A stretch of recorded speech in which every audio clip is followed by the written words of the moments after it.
Lightning like Steve McQueen. I'm in the fast lane when the light turns green. And I built tough, I ain't nothing but grit. Cause I made rugged blood, sweat, and spit. Yeah, like a horse I fly. Better push yourself in for a bumpy ride. I like to play hard, but I work harder. And I weather the storm cause I'm built stronger. What is up, ladies and gentlemen? We are back. We are live. It is a Freight Coach podcast, the top podcast in transportation, coming to you guys every single weekday, 8:30 a.m. Pacific, 10:30 Central, to break down some industry headlines. But most importantly, you guys provide some actual insight into what you can do with all of this information. If this is your first time tuning in, welcome. This is the real side of freight, ladies and gentlemen. And I say that before every single show. And what I mean by that is I only speak with transportation professionals, you guys, because at the end of the day, I want to talk to the right individuals who have done what you're looking to do or who are currently doing what you're trying to achieve. So you can take that information, apply it, utilize it, and see a meaningful difference in your business and your life. Corey Buchan, it is. Happy Halloween, everybody out there. I don't dress up. My wife celebrates Halloween enough for the both of us. So that's kind of where that balancing act comes in. But I got a very special guest for you guys here today.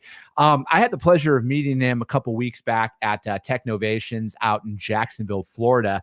And he said something that struck me. And it was almost, it was the only AI company out there that has actually openly said this. And I thought, I got to get you to come on the show. I got to get you to talk about what you're doing over there. So I have one of the co-founders over from Drumkit. I got my man Drhuv on the show. So Drhuv, thank you so much for joining me.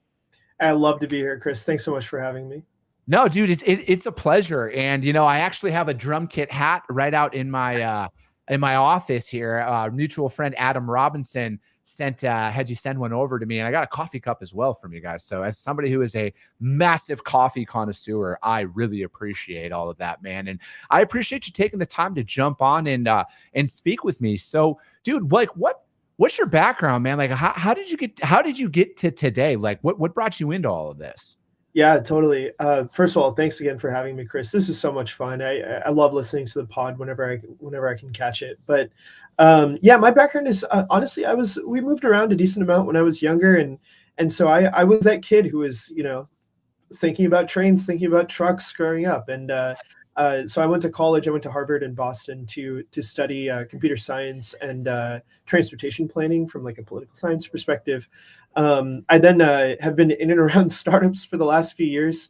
Took some of the research that I was doing in college to try to flip it into a couple of different projects. But we've been building what's now called Drumkit over the last 2 years with a really, you know, focus on freight and trucking. I have the pleasure to work with one of my research advisors from college. He's a PhD, Jin Zhang has a PhD in data privacy from Harvard. And so we've just had the pleasure of been working together for the last several years, and just grateful to be building in a space that I just really care about and want to make sure we have an impact on. No, dude, I love that. And so like, why transportation? Like what was it about the transportation space that you guys decided to really niche down and focus in on? Yeah, I think throughout, when I was younger, I couldn't like articulate this, but throughout college, I think I developed this personal thesis that one, it's just cool. Like that shit's awesome. Like I love it. But also, there's like a fundamental thesis around like the way the economy runs. The global population saw this in real time when supply chain gets hitches, whether it's COVID, whether it's, you know, a ship getting stuck in the Red Sea or whatever it is. But there's this, you know, idea that if you live somewhere where you don't have access to resources, the only way to get access to those resources is through someone figuring out the logistics, whether that's whether that's trucking, whether that's rail, whether that's ocean, whether it's even just public transportation for you know, those people. And so, you know, I developed this like thesis that if you want to make the world a better place, infrastructure and transportation is the place to start, and everything else stems out from those fundamentals. And you know, so we wanted to build something for folks in that space. No, I agree with that wholeheartedly, man. Like, I feel like I obviously nothing is like recession proof or anything like that, but like this industry, I feel like offers, at least from my perspective, like, yeah, I have some family history in it. I come from a family of truck drivers and everything, and this is all I've ever done.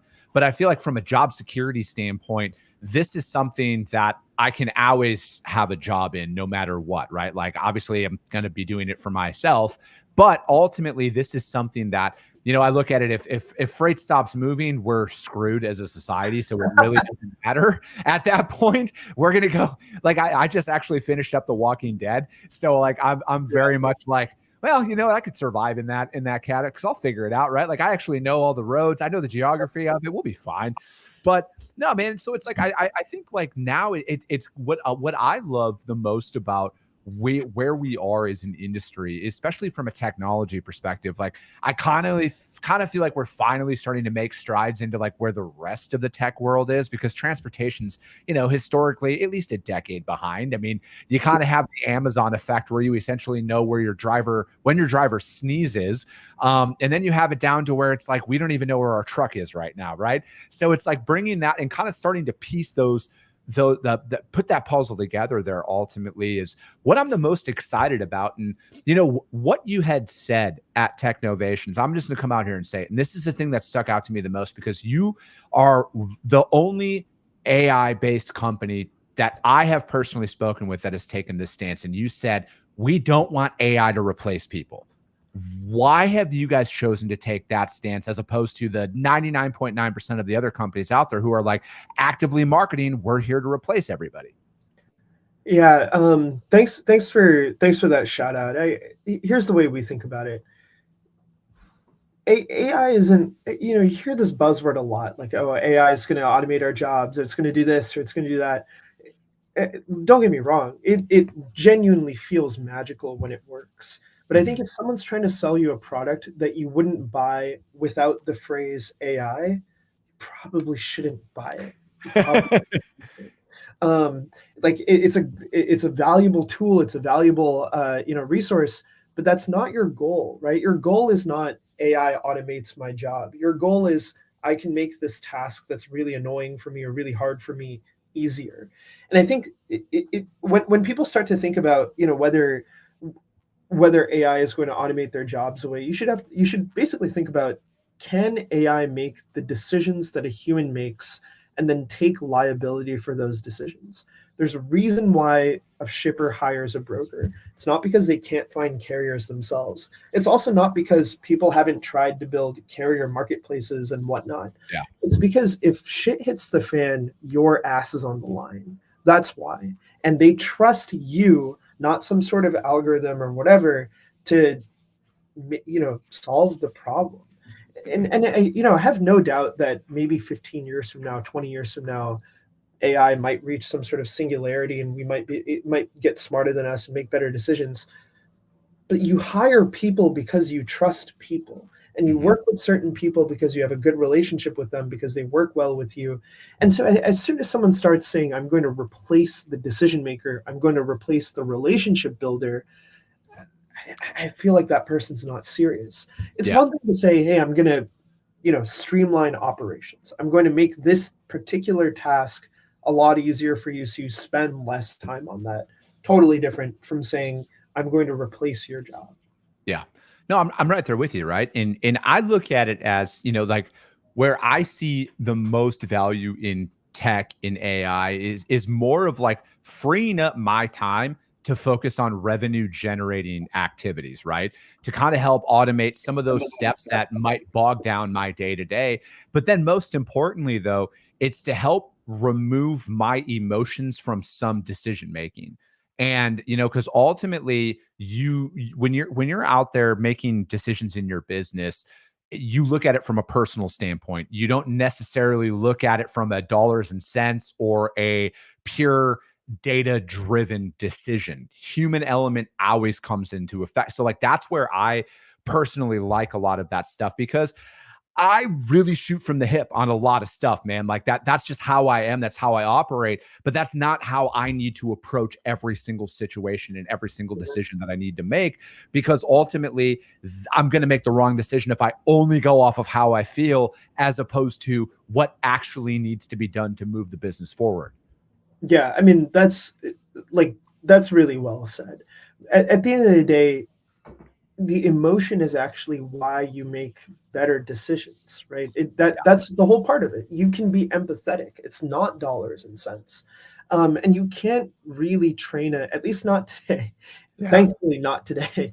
You can't really train an AI model to make to have empathy or to make empathetic decisions. You can give it heuristics like, you know what, I don't want that driver to be stuck there for 6 hours, or I want to make sure that they get their payment on time and whatnot.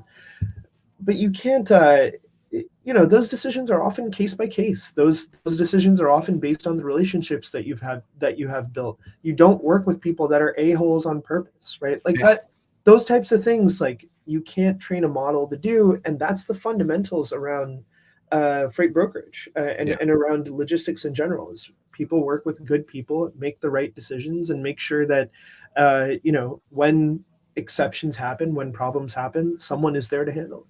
Yeah, no, and I think that's exactly it, right? Is ultimately you need somebody to, I also look at it as like it's that comfort that comes in when you know that somebody's there. Like I'll use airplanes as an example. They've essentially been flying themselves for 30 years, right? Through a lot of automation, but I'm never stepping on an airplane if there aren't two pilots in the cockpit, like ever in the entirety of my life.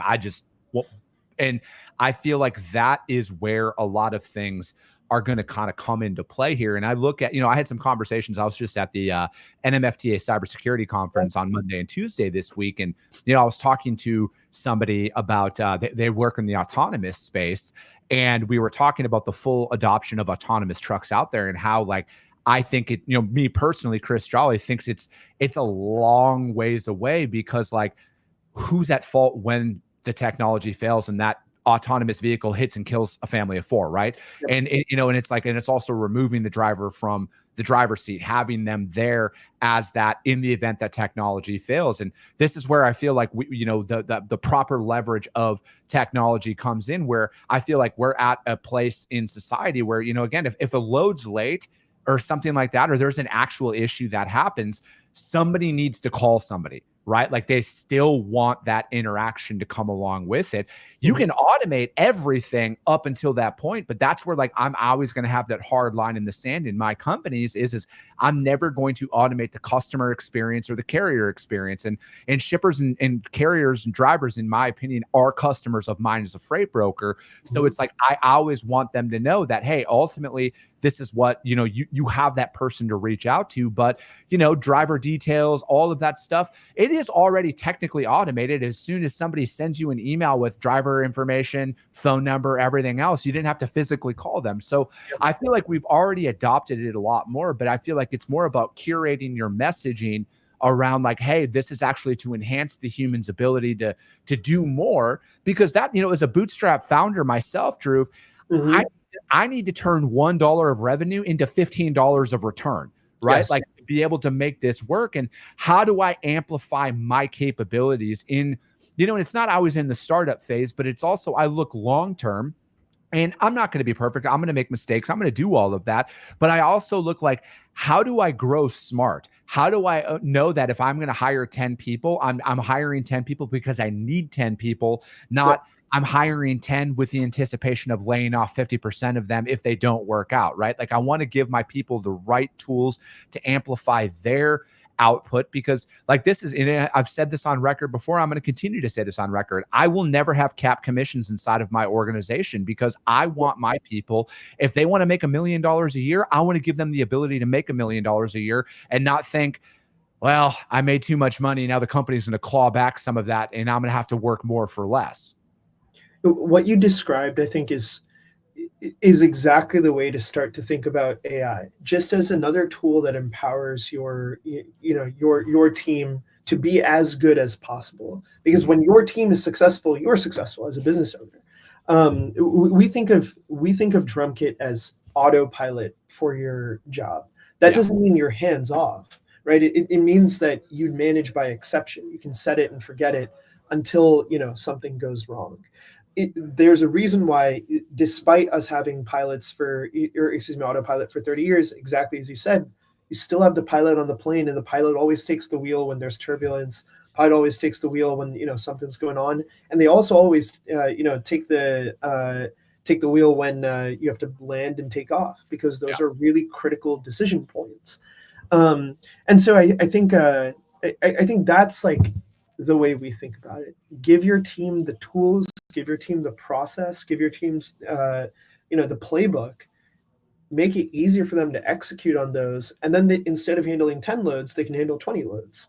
And that's a lot more valuable to you than you basically trying to say, okay, I'm gonna rip out my entire team and put in this AI model, and it's just going to run its course and we'll see what happens. It's not, that's just not the point. So how does this work, man? Are you guys integrating inside of a TMS, or are you guys like agnostic in the sense of like you can just be in any operating system, whether you use Outlook or Gmail? Kind of walk me through, how does this go in there and how does that system actually operate? Yeah, totally. We want to meet you where you are. And so at our core, we're actually an integrations company. We'll sit in your Outlook, your Gmail, even your front account, and pull in all of the information from different tools that you might use, whether it's a TMS like Tye, Turbo, McCloud, whatever, whether it's a rating engine like Green Screens, whether it's even an carrier identity tool like My Carrier Portal or Highway. We'll pull all that information in right into that sidebar in your email. So you never have to leave the real core operating system that you have, which is your inbox. That's where you get all your work done. And then everything syncs back with your system of record, which is your TMS. So all of that information goes back and forth with your TMS. We make sure that that database is always up to date. That's really important, right? Because you use your TMS not necessarily to trigger and do all the workflows, but rather to manage your team, look at reports, figure out what's going on with all your shipments, P&L, all of that kind of stuff often happens in your TMS. So we want to make sure that if you're taking any actions, that's in your inbox. And if you're looking at any reporting, any metrics, that's in your TMS. But at the end of the day, I want to, as much as possible, keep you where the action is, which is in your inbox, so that you can trigger everything through your, the Drumkit sidebar, whether that's quoting, load building, scheduling, or even tracking. Okay. So is it more of like, it's just kind of, I don't want to call it an assistant, but it's just something behind the scenes that's helping you kind of manage your workflow to where you're like staying on top of your tasks, right? Because I feel like that's a spot where a lot of people, Drhuv, really bog themselves down is they spend too much time on menial tasks that don't necessarily move the needle forward, or worst case scenario, they miss something, right? They miss a request from a customer, or they miss an update on a load. Is that kind of an add-on with something like Drumkit, where it almost helps you stay on task, right? Because like, dude, I write stuff down. Like I have some critical tasks that I have to follow every single day. That might be, meet with Christian, who handles all of my media stuff, who it's that, and then it's make sales calls, and so I do that. Is that kind of like what that looks like? Is it really helps with your workflow optimization as well? Yeah, that's exactly right. You didn't hire your team because they're good at typing things into a form, right? Like or they know how to click on Retalix's whatever old looking scheduling portal. No offense, but like you hired them because they can make the decision on whether or not you can cover that freight effectively, and then when stuff goes wrong, they can figure out the solution. And so we want to take all of that kind of stuff off your task, off your plate. I wouldn't even call it menial, right? It's just not needle moving, and it's tedious, and it's often boring, but it's important, it's critical. And if you drop the ball on any of that stuff, you can F up the entire load, and we really don't want to. You don't want to be in that position. Yeah, no, I'm right there with you, man. Is there's a lot of stuff that I do throughout my week or my month or whatever that looks like. There's a lot of stuff that I do that is like, it is the boring stuff to me. It's a lot of the stuff where I'm just like, I need to do it. Like, obviously I need to get paid and stuff like that, but it's, like creating, sending, talking with my bookkeeper about invoices, and, it's just a lot of collaboration with, people that are involved in my organization. And, to me, it's like, it's necessary, but I'm also like, shit, what can I do to automate some of this stuff out there? And really, but then ultimately though, it is to keep me focused on like what I want to do the most, right? Like I love selling freight. Like ultimately, I love getting in with new business. I love the build more than probably anything, man. I love that zero to, hey, holy shit, we started this on a laptop and now look what we got. And then, same thing with some of those relationships with customers. I like really getting in and finding where we can really add value and kind of help their organization. That's what I love the most, because like, yeah, trucks showing up on time, delivering on time, all of that stuff's cool, right? Like, don't get me wrong, but I really love to just sink my hands into somebody else's operation and then use what I feel like I do best, and that's assess it, find out like, hey, this is where we can work best together, and then I like to like toss it off, right? Like that in the sense of like have an account manager run it, and that's where I'm like looking forward to that kind of that next step in business is like, I'm always going to be involved in the sales process, at least for the foreseeable future. And then that business development phase, and then kind of figure out all the kinks and then toss it to operations and then have an account manager run it, because I feel like I did my part. That's the stuff that I love the most. And I don't know, man, like that's just what gets me going every day. I mean, you're pointing out something really critical, which is that to run a good business, you need a good process. We were talking about this a little bit earlier too, right? And process building is often the fun part, but keeping that process, like setting a good process means making it simple, straightforward, and obvious what the next tasks are. And it's really hard to do that if step one bogs you down and then you don't have time for step two, or you forget about step two or whatever it is. And so that's, I think, where having a tool like ours, it really helps you set those processes, really helps you say, okay, cool. Like first I got to do this, then I got to do that, then I got to fill out this form.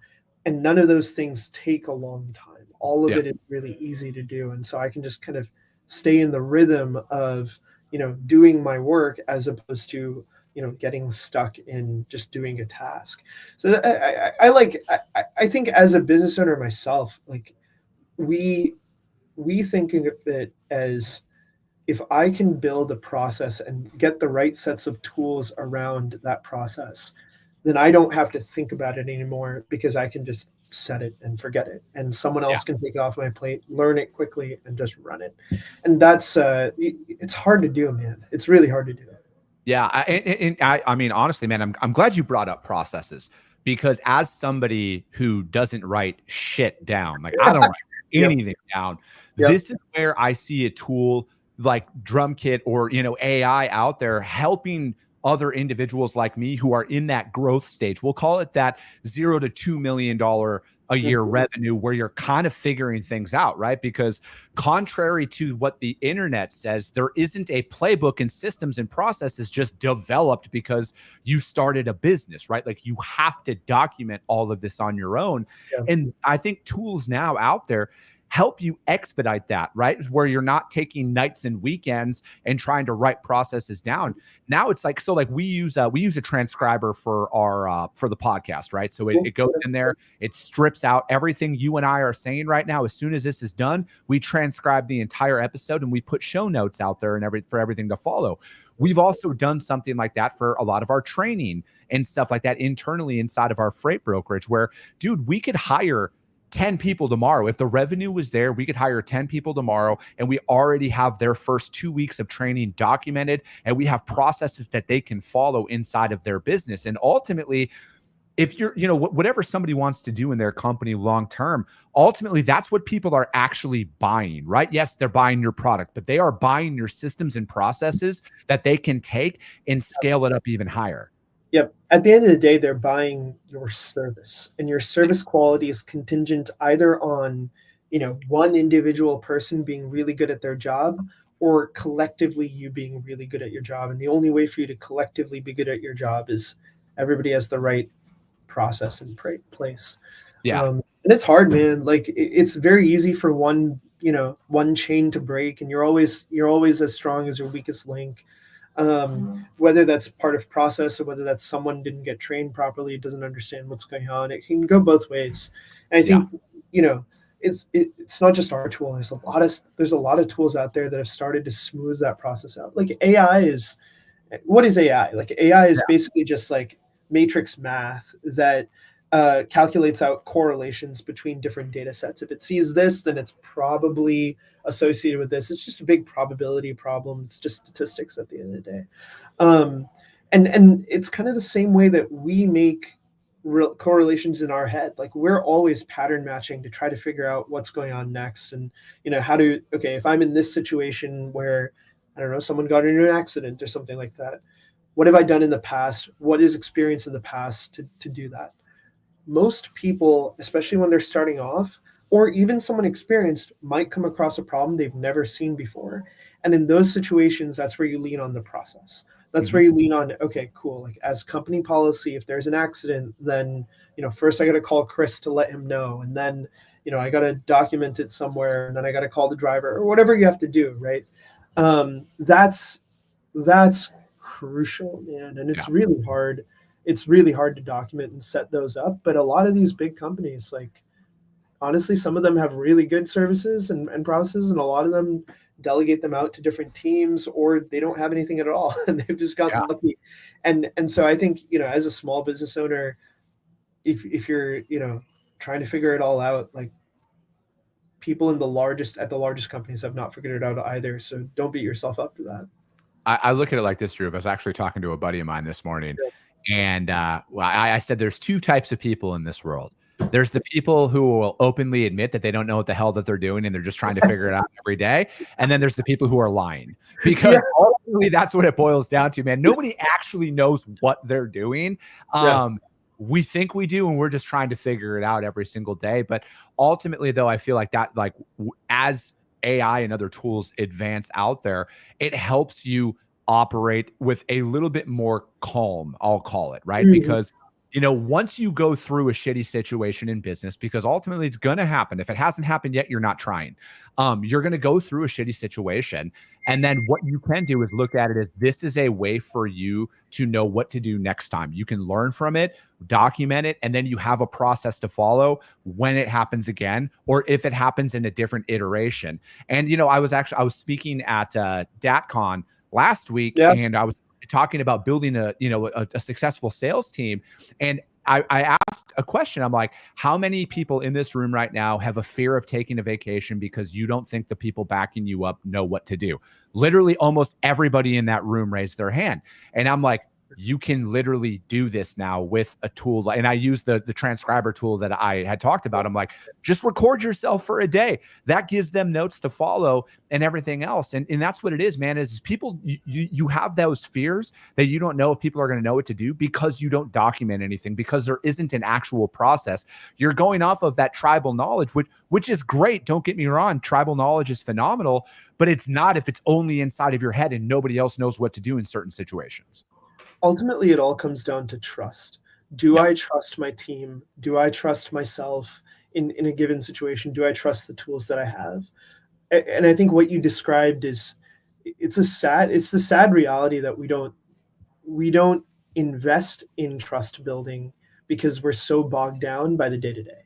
We're so bogged down by the work that we have to do all day. We don't invest in trust. And I'm guilty of this as much as the next guy, right? Like, if I were to take a day off tomorrow, but we had set up processes on, okay, cool. Like if, we have this engineering challenge, then this person's responsible, and, it's got to be, here's all the documentation on how to fix that. Or, if we have this customer reach out for these questions, we want to reach out to a prospect. Here's what you got to do. You have those playbooks set out, and you have the right people to own those relationships. Yeah, I should be able to take a day off. But because we haven't invested in those processes, or because we don't trust that we've done that ourselves, like it's hard to do it. And so you gotta invest in that trust building process. And I'm just as guilty as the next guy. Dude, I love it. Drhuv, that's going to be it, man. This flew by. I knew it was going to fly by, man, because you're really easy to talk to, and you know what it is you're talking about, man. You're clearly articulating everything that you guys are doing at Drum Kit. And that's what stuck out to me since like the first time we met a couple weeks back. But how does anybody reach out to you to find out more about maybe AI, Drum Kit, or anything you got going on? Yeah, easiest place to find me is LinkedIn or hi@drumkit.ai. Chris, this has been so fun. I didn't even realize it's been 30 minutes. Yeah. No, it's Yeah. all good, man. And if for some reason you guys can't find Drhuv, hit me up. I will gladly put you guys in contact with him. But that's going to be it for today. Tomorrow, we got a guest coming on. We're doing our Financial Friday monthly segment that we got with my friends over at Denim, you guys. But that's going to be it. As always, if you guys got value in what you heard, subscribe to the show, you guys. Share it out there to your network, because if you see value, your network's going to see value as well. I appreciate you guys. I love you guys. And we'll be talking to you soon.